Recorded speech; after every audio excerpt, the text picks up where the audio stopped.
Hello, and welcome back. I'm Aiden, your narrator for tonight. I'm so glad you found your way here. Whatever the day brought with it, you can set it down now. Tonight, I'll tell you a story called The Moonlit Meadow, a tale about Maren, a retired schoolteacher who lives alone at a quiet farmhouse on the edge of a wide country meadow. On full moon nights, she walks out to the meadow, a ritual kept for years, a standing appointment with the night. Tonight is Midsummer's full moon, the longest and brightest of the year. The meadow is alive with fireflies, pale moths, and a low silver mist that moves with the grass. Tonight, for the first time, Maren walks further in than she ever has. This is a story about learning to let a place become yours, slowly and at its own invitation. Before we begin, where are you tonight? Tucked in or still winding down? We'd love to hear in the comments. And if you have worlds you'd like us to visit, places you want to sleep inside, please leave your ideas below. Every one of them finds its way into what we create. If you'd like to go deeper with us, our Patreon is a quiet place where early stories and small extras wait for those who want to be a little closer to where things are made. And if Terra Nash has become part of your evenings, a subscription costs nothing and means more than we can say. Now let yourself settle. Feel the weight of your body against whatever holds you, the mattress, the pillow, the whole generous pull of gravity. Take a slow breath in, and as you let it out, let your shoulders drop just a little. Let your jaw unclench. Let the day become something distant, something that happened in another country, something that can wait. There is nowhere to be tonight but here. When you're ready, let's walk together through the back door and out into the summer night, where the meadow is waiting, the mist is rising, and the fireflies have just begun to light the grass. The Moonlit Meadow. Narration. She went out at 10 o'clock, the same as always. The ritual was this. She put on the grey linen coat that hung by the back door, the one she had bought at a market in town before she even knew she would need it for night walks. She put on her garden boots. She took the small brass lantern from its hook and lit it. Not because she needed light, the moon was more than enough, but because the lantern had been part of the walk from the beginning, and she did not want to change it. Some things gained a quality from repetition that they would not have had without it.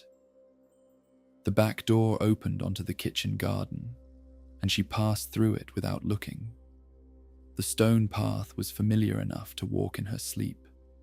The scent of thyme and the night air already different from the days, cooler and deeper, carrying the smell of grass and turned earth from the meadow ahead. She passed the old apple tree that had been here when she arrived, past the low stone wall that divided the garden from the rough grass of the transition zone, and then the meadow opened in front of her. It was, tonight, extraordinary. The midsummer full moon sat just above the eastern tree line, enormous and cream-coloured, not yet fully risen into the sky, and its light was thick and lateral, falling across the meadow in long horizontal planes that caught the tops of the grasses and the mist that lay over them. The mist was knee-height and perfectly still. It had arrived in the last hour, drawn up by the cooling of the night air from the warmth the ground had stored all day. In the moonlight, it was silver, faintly luminescent, so that the meadow appeared to be floating above itself, the grass emerging from a low cloud of light. Maren stood at the edge and looked at it for a long moment before she moved. She was 54 years old and had lived at the farmhouse for 6 years, since the autumn after Gareth died, when the flat in the city had become somewhere she could not breathe.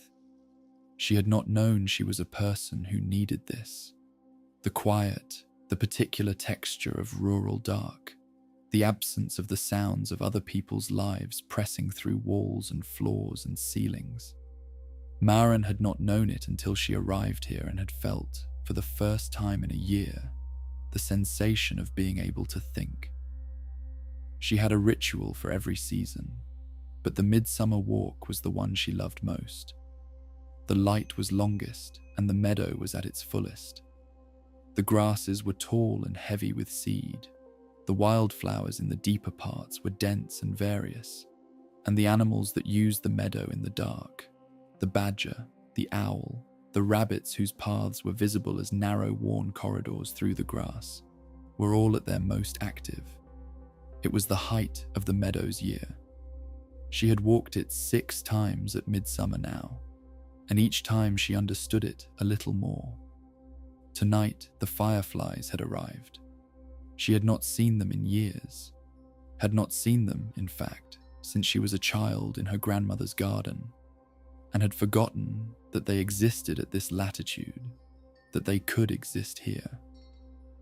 But there they were, slow-moving points of cold green-gold light drifting through the mist at various heights, blinking at their own inscrutable intervals, unhurried, travelling along pathways she could not perceive.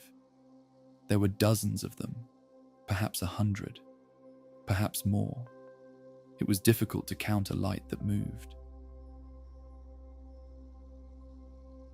The old stone wall ran along the near edge of the meadow, parallel to the farmhouse, about 40 meters from where she stood. She walked to it along the path she always took, the lantern swinging gently at her side, and set it down on the wall's flat top at the spot where the capstone was smoothest, where the lichen was thick and silver green, and she had worn the edge of it slightly from years of sitting here. She usually sat. Tonight she stood and looked. The wall was old, older than the farmhouse she had been told, possibly medieval, built from field stones cleared from the ground when this was agricultural land, and they had needed something to mark the edge of what was theirs.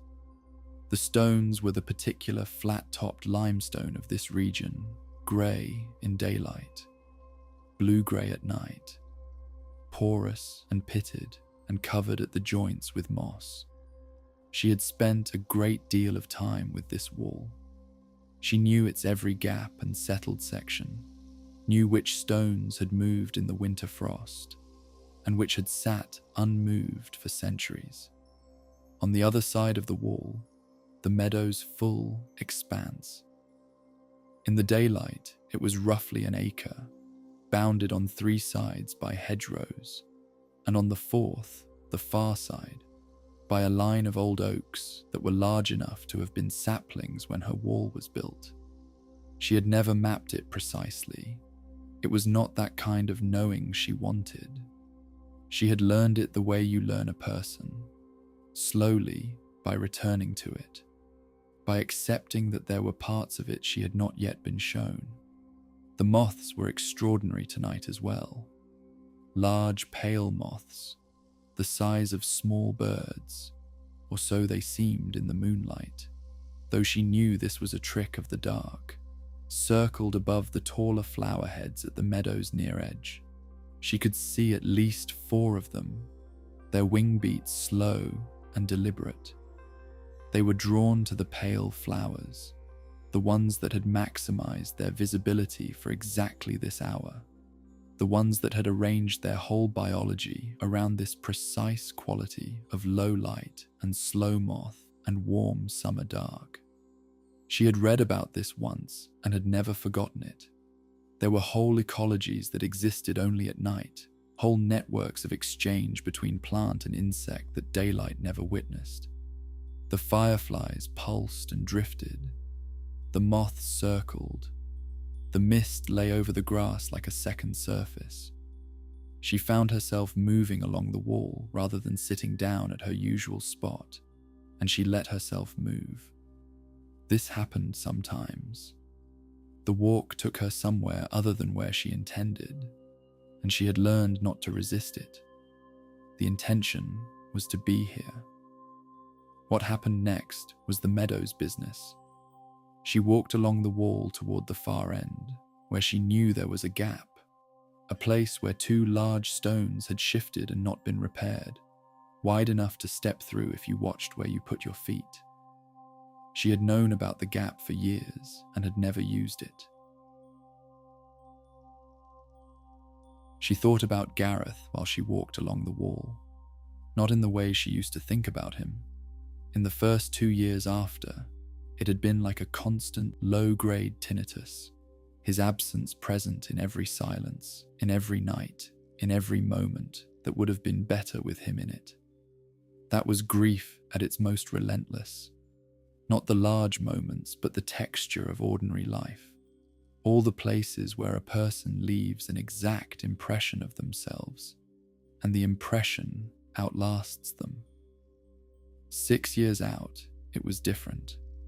She thought about him the way she thought about the apple tree, or the wall, as something that had been here for a long time and was part of the shape of things. The sorrow was still present, but it was no longer a disruption. It was a feature of the landscape, something she moved around naturally, something she had learned the feel of so well that she no longer stumbled. He would have loved tonight. This was specific and reliable knowledge. He had been a person who read the sky, who had kept a log of meteor showers and lunar phases for decades before she met him, who had once driven them 4 hours into the country to see a comet, and had stood in a field in the cold for 2 hours with his head tilted back, not saying anything, just looking. She used to tease him about it, the scale of his enthusiasm for things that were large and free and far away. She thought he would have been standing right here, doing exactly this, and saying something very specific about the fireflies. He would have known their species, their range, their emergence conditions. He would have looked it up beforehand and read the relevant passage to her at dinner. She smiled at the wall and kept walking. This was the first summer she had attended the Midsummer walk, thinking of it as simply her own. The previous 5 years it had been something she did in the space left by something else. This year it was just the walk, just the meadow, just the night. The gap in the wall appeared in front of her. 2 large stones leaning slightly away from each other. A space between them wide enough to pass through if she turned sideways. The grass on the other side was taller than on this side. The meadow's full depth, uncut, silver heavy with mist. The fireflies moving through it at various heights. She turned sideways and stepped through. The grass was immediately above her knees. She had not known how different this would feel from looking at the meadow across the wall. The difference was the same as between looking at water from a bridge and being in it. In the grass, the world reorganized itself around a different center. The sounds were closer and more various. The rub of grass stems against each other, the small, persistent sibilance of insects at every level, the distant nightjar calling from the hedge on the far side in its mechanical churring repetition. The mist moved around her legs as she walked, stirred and reshaping itself in her wake. She walked slowly.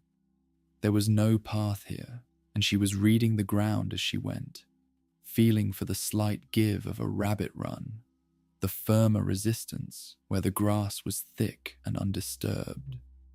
The lantern she had left on the wall was visible behind her as a small, warm point of light. The moon above was higher now, moving away from the tree line and into the full sky, its light becoming more vertical and less dramatic, but more total. The meadow bright enough to read in if she had wanted to read. She did not want to read. She wanted to stand in the middle of this and be part of it for a while. A firefly passed within arm's reach. She could see the small, dark shape of its body in the moment of its flash, the wings folded, the abdomen lit from within with cold chemical light. It was extraordinary to be this close to one. She had been watching them across the meadow from the wall, and they had seemed part of the landscape, part of the visual texture of the night.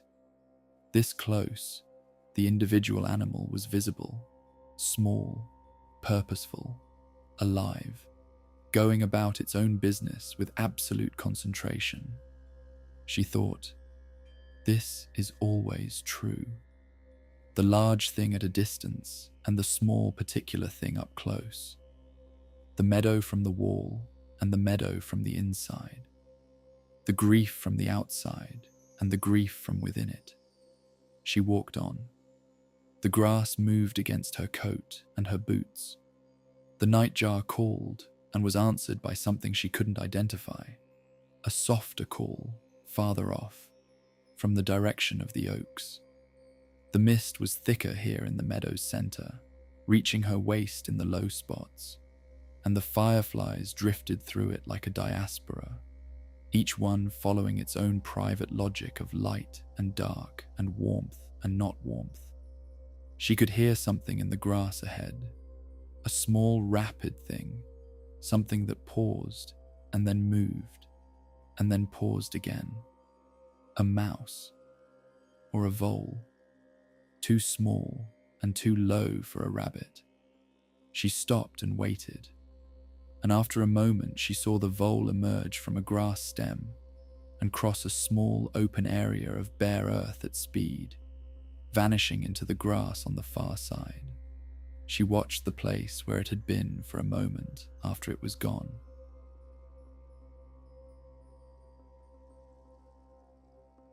She had reached what she thought was the center of the meadow. She knew because the lantern on the wall behind her and the line of oaks ahead were at roughly equal distances.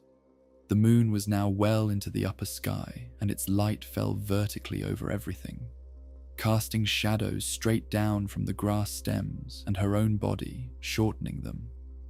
The whole meadow was silver and black in two-tone clarity, sharp-edged and slow-moving. She lay down. She did it carefully, turning to place her weight through her knees first, then her hands, then rolling sideways until she was on her back in the grass. The ground was warm, the day's warmth still held in the soil and radiating upward with a specific stored generosity. The grass enclosed her on both sides, and looking up from this level, the world was entirely transformed. She was inside the meadow now, in a way she had not been while standing. The sky was framed by the tops of the grass stems, a moving frame, shifting in the slight air, with stars visible in the gaps. The mist was at her level. She was lying in it. It moved over her face and her hands where they rested at her sides, cool and faintly damp, smelling of the warm earth it had just risen from. She looked up at the sky. The moon was not directly above her. It was perhaps 40 degrees from the zenith, large and unhurried in its arc. She had a sudden and clear memory of lying on the grass in her parents' garden at 8 or 9 years old, doing exactly this, looking up at the sky on a summer night and feeling the same specific sensation. The ground solid and present beneath her, the sky infinite and present above her, herself suspended between the two. She had forgotten that, hadn't thought of it in decades. The body had remembered before the mind did. It had been lying in the position before she had thought to do it. The fireflies moved above her now, viewed from below. This was a perspective she had never considered. Looking up at a firefly, rather than across at it, seeing the flash from underneath, each one a brief small nova against the dark sky before the grass closed over it again. She watched them for a long time. The grass rustled and shifted. The nightjar continued its distant churring from the direction of the hedge. A large pale moth crossed the frame of sky above her, close perhaps 2 meters up, its wings a slow, deliberate beat, its body trailing a slight shadow across the stars. She tracked it until the grass closed it from her view. She waited to see if it would reappear. It did not. She thought, I have been looking at this meadow from the outside for 6 years. I have learned the wall, the path, the edge. I have not learned the inside. She lay still and began, in her methodical teacher's way, to learn it.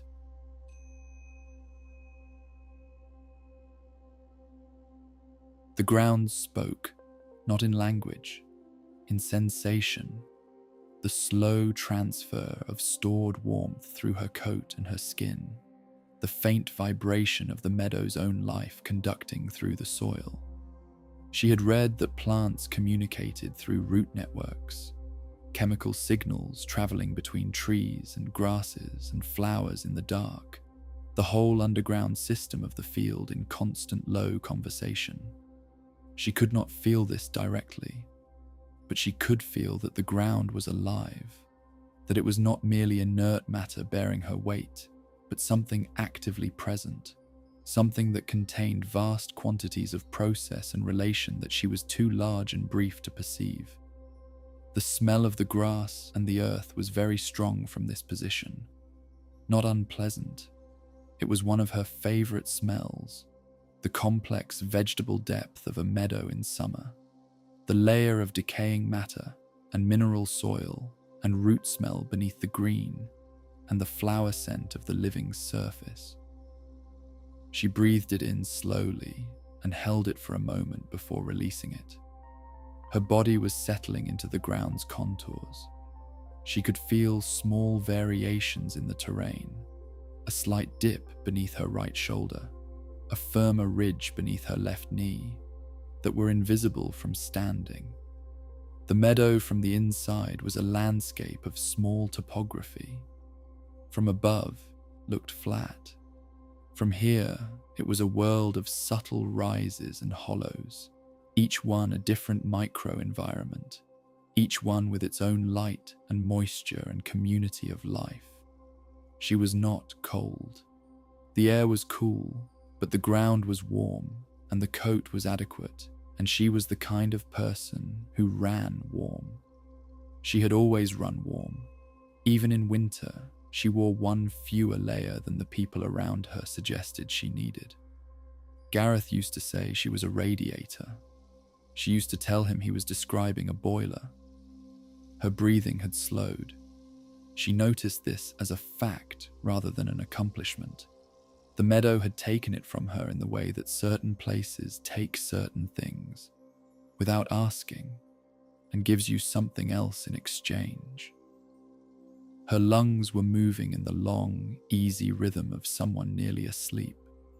Her hands, resting on the ground at her sides, were barely aware of themselves. The quality of her attention had shifted. She was no longer observing the meadow. She was inside it, receiving it, letting it move through her the way the mist moved through the grass. A sound she didn't recognize, something between a click and a chirp, repeated at intervals of roughly 3 seconds, coming from the grass a meter or two to her left. An insect, almost certainly. A cricket, perhaps, or something related. She listened to it without moving, without trying to identify it, just receiving the sound as sound, its particular timbre, its rhythm, its small, persistent declaration into the dark. The fireflies continued their slow drift above her. The stars continued in their own far arc. The moon moved a fraction further in its journey, and the shadow it cast from the nearest grass stems shifted almost imperceptibly across her hand. At some point, she realized she had been lying in the meadow for a long time. The moon had moved noticeably.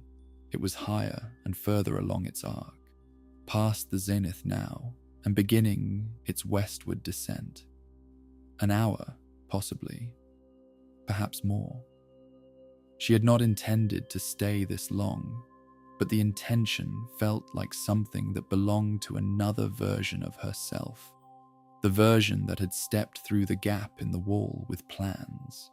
The version that was here now had no plans. The version that was here now was part of the meadow's texture and had no particular inclination to unbecome that. She lay a little longer. The cricket or crickets continued their patient commentary. The nightjar had stopped at some point, she wasn't sure when, and in its absence the soundscape of the meadow revealed itself at a lower register. The constant faint sound of grass, the occasional far sound of a car on the road some miles distant, the intermittent soft alarm of a moth wing against a flower stem. These were not loud sounds. They were sounds that required stillness to hear. She had brought the stillness, and they had appeared. She thought about her students. She had not thought about them in years, had not thought about the classroom or the work in any sustained way since she had stopped. But lying here in the grass, she found herself thinking about what she had tried to teach, the habit of close attention, the discipline of staying with a thing long enough to see it properly. She had been better at describing this than practicing it for most of her career. She had been busy, and busyness was the enemy of the kind of attention she had praised in literature and tried to model in the reading of poems. She had come here and had slowly, over 6 years, learned the practice rather than the theory of it. She was not sure the learning was finished. She did not think it would be finished. That seemed like the right relationship to have with it. She sat up. The movement brought the world back around her in a different arrangement. The wall visible in the distance, her lantern still burning on its flat capstone, a small warm point of constancy in the silver expanse. The farmhouse beyond it, with a single light visible in the kitchen window. She had left it on, warm yellow in the blue-grey dark. She oriented herself, the oaks to the north, the wall to the southeast, the sound of the road from the west. She was roughly in the center of the meadow, and she had been here for at least an hour, possibly 2, lying in the grass in the midsummer dark. She stood up. Her knees protested mildly. She brushed grass from her coat and her hair, and looked around her at the full arc of the meadow, the fireflies still drifting, the mist thicker now that the night had deepened, the moths invisible but presumably still circling somewhere above the flowers. She began to walk back toward the wall. The walk back was different from the walk in.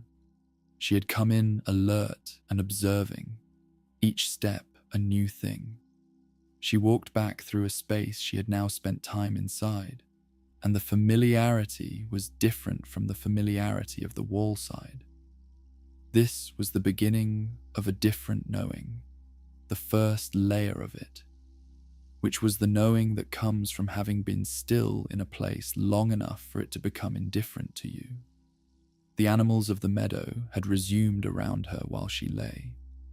She had noticed this gradually, the sounds that had paused when she arrived, the brief hush that any large presence creates, had re-established themselves one by one as the meadow decided she was not a threat. The vole had crossed again. Something had moved in the grass near her head that she had chosen not to investigate too precisely. The meadow had continued its night around her, incorporating her into its texture rather than rearranging itself for her benefit. She found the gap in the wall by following the line of it in the moonlight and counting the areas of disruption. The 2 large stones leaning away from each other were visible as a shift in the wall's silhouette against the sky. She turned sideways and stepped through, and the grass shortened from above her knees to mid-shin, and the quality of the air changed slightly. This side of the wall was slightly warmer, sheltered from the easterly by the stone, and smelled more of the garden and less of the open meadow. She picked up her lantern from the capstone. The flame had burned steadily through the whole of her absence. The night had been still enough that it needed no shelter from the wind. She held it and looked back through the gap at the meadow. In the lantern's small, warm radius, she could see the grass at the gap's edge clearly, bent slightly from her passage, already beginning to spring back. By morning, it would be upright again. There would be no trace of her visit in the meadow itself. The meadow would not carry the memory of her the way she would carry the memory of the meadow. This seemed right. This seemed like the correct distribution of things. She walked back along the garden path. The thyme smell again, the apple tree's shadow, the familiar resistance of the old stone path beneath her boots. At the back door, she paused and turned. The meadow was visible above the kitchen garden wall.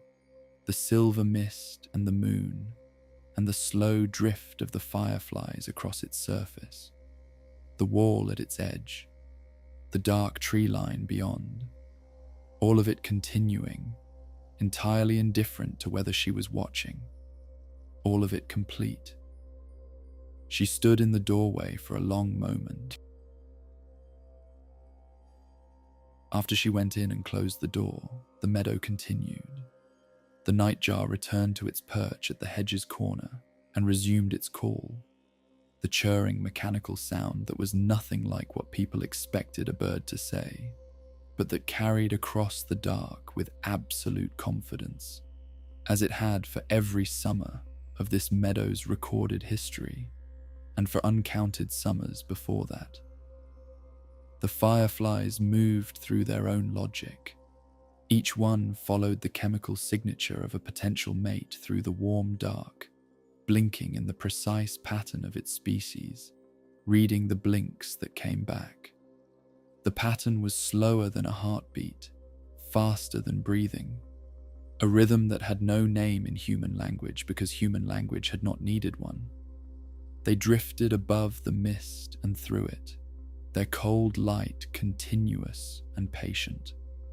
The vole made 3 more crossings before the small hours. The moths circled the meadow flowers in their slow orbit, descending occasionally to a pale flower head and rising again with a faint dusting of pollen on their fur. They had been doing this for as long as the meadow had had these flowers, and the flowers had had these moths, and the relationship between them was so old, it was geological in nature. Each party had been shaped by the other over generations too numerous to count. The moths knew the flowers in their bodies. The flowers knew the moths. The grass continued its slow conversation with the slight movement of air, a sound below the threshold of human listening, in ordinary circumstances, but present and continuous and full of information for the things that were equipped to receive it. The spiders in the lower layers of the grass moved along their invisible architectures. The beetles moved through their own labyrinthine world of stem and root and damp, bare earth. Somewhere in the oaks at the far edge, a tawny owl called once and was silent.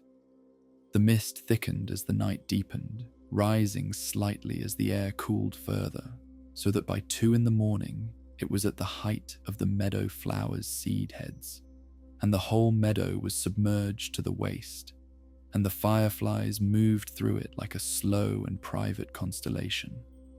The moon completed its arc and began to descend toward the western tree line.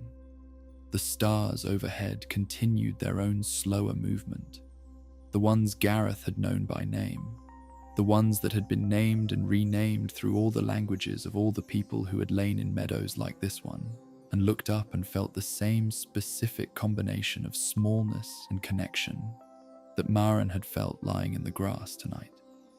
The stars were indifferent to the naming. They were as indifferent as the meadow. They continued in their own time, which was not human time. and the night continued in its own deep time, and the meadow breathed in and breathed out, and the mist moved, and the fireflies moved, and the owl in the oaks turned its head and looked at something in the dark that none of this story's other inhabitants could see. In the farmhouse, behind the back door, in the room at the end of the hall, Maren had taken off her boots and her coat and had laid down in the dark. She was asleep before the moon touched the tree line, and in her sleep she was still in the meadow, lying in the warm grass, the mist at her face, the fireflies above her, the ground holding her with a steady and generous warmth that asked nothing, required nothing, and gave everything freely. Before dawn, the dew arrived. It came the way dew always comes to meadows in summer, not falling, but condensing, appearing on every surface that had cooled below the dew point. The grass blades first, each one acquiring a small bead at its tip that caught the last of the moonlight and held it briefly. Then the wildflowers, each petal acquiring its own slow pearling, and then the spider webs that spanned the gaps between stems, each strand becoming a string of tiny lenses that would in a few hours make the meadow visible from a distance as a field of light. The badger that had its set at the far hedge came out an hour before dawn, as it always did, and made its methodical circuit of the meadow's southern edge. It had been making this circuit for years, the same route, the same pauses, at the same places where the scent was densest, or where it had found things before. Its eyesight was poor, and it did not notice the gap in the wall where two stones leaned apart. It did not need to. It knew the meadow by other means, by smell and sound and the soles of its feet reading the ground, in a depth and detail that no human visitor could approach. The badger completed its circuit and returned to the set. The fireflies were the last to retire. They did not all go at once. They diminished gradually, fewer and fewer, as the small hours advanced, the individual lights blinking out one by one, until the meadow held only 2 or 3, and then 1, and then none. The darkness in the grass where they had been was the same darkness as before, but now it had the quality of an aftermath, of a room just after the music has stopped, the same air, but carrying the memory of what had filled it. In the oak at the meadow's northern edge, a pair of wood pigeons shifted on their branch and settled again. Their sleep was different from human sleep, lighter, more provisional, one eye sometimes open. They were aware of the meadow below them in a peripheral way, the smell of it, the temperature, the quality of the dark. When the dark began to change, they would know it before any ground-level creature did. The mist thinned before it disappeared. It had always been going. The whole of its brief existence had been a leaving, a transition from one state to another, pulled back into the air by the first warmth of the approaching dawn. By 4:30, it was shin-high. By 5, it was knee-high on the low ground and gone from the rises. By the time the first light touched the oaks, it had vanished entirely, leaving only the dew it had contributed to, the thousands of small beads on every grass blade and petal and web strand that would spend the early morning burning off in the rising sun. The birds began, not all at once, one at a time, each species at its specific time in the pre-dawn sequence that had been the same in every summer meadow of this kind since there had been summer meadows and birds to sing in them. The blackbird first, a single note from the hedge's eastern end, testing the air. Then a second note. Then, tentatively, the beginning of a phrase. Then, in the accelerating way the dawn chorus always moved, the other voices beginning to join. The robin, the wren, the chiff-chaff calling its own name in the brightening air. The meadow, which had been a night place for the last several hours, began its daily transition back into a day place. The two were the same meadow, the same acre of grass and flower and root, but they were inhabited by different communities, subject to different light, existing at different scales of time. The meadow held both versions with equal ease. The meadow was still there when morning came. It would be there tomorrow night. The wall was there, and the gap in it, and the flat capstone she had worn smooth by sitting on it, and the grass that was already upright again where she had walked. The summer was long. There would be other full moons. She would come back, and the meadow would be there as it had always been there, patient and entire, and asking nothing but presence, and presence she had learned to give.